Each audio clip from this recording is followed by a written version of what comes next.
नमस्कार मित्रांनो, मी सर्पमित्र आरती. आपल्याला जस्ट एक कॉल झाला होता. या सापाला इंग्लिशमध्ये इंडियन स्पेक्टेड कोब्रा, मराठीमध्ये नाग आणि त्याचं शास्त्रीय नाव जे आहे त्याला नाजा नाजा म्हटलं जातं. मित्रांनो, या सापामध्ये न्यूरोटॉक्सिक वेनम असतं जे व्यक्तीच्या डायरेक्टली नर्वस सिस्टमवरती अटॅक करतं आणि त्याच्या वेनममुळे व्यक्तीला लकवाही मारला जातो. मित्रांनो, वेळेत जर उपचार जर नाही भेटला तर व्यक्तीचा मृत्यू होऊ शकतो. हा साप आपल्या मनुष्य वस्तीमध्ये आढळणाऱ्या बिग 4 हायली वेनमस सापांपैकी एक आहे. हा साप आपल्या आजूबाजूला जे उंदीर वगैरे असतात तसेच काही सरपटणारे रेप्टाइल्स खाण्यासाठी आपल्या एरियामध्ये येतो.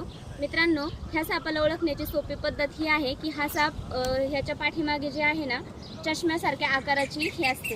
आता ती तुम्हाला दिसते, चष्म्यासारख्या आकाराचं साईन दिसतं, त्यामुळे ह्याला स्पेक्टिकल म्हणून म्हटलं जातं. तर मित्रांनो, आपल्या एरियामध्ये हा बऱ्यापैकी गव्हाणी कलरमध्ये आढळतो. चला, वेळेचा विलंब न करता आपण ह्या जीवाला नैसर्गिक आदिवासामध्ये मुक्त करूया.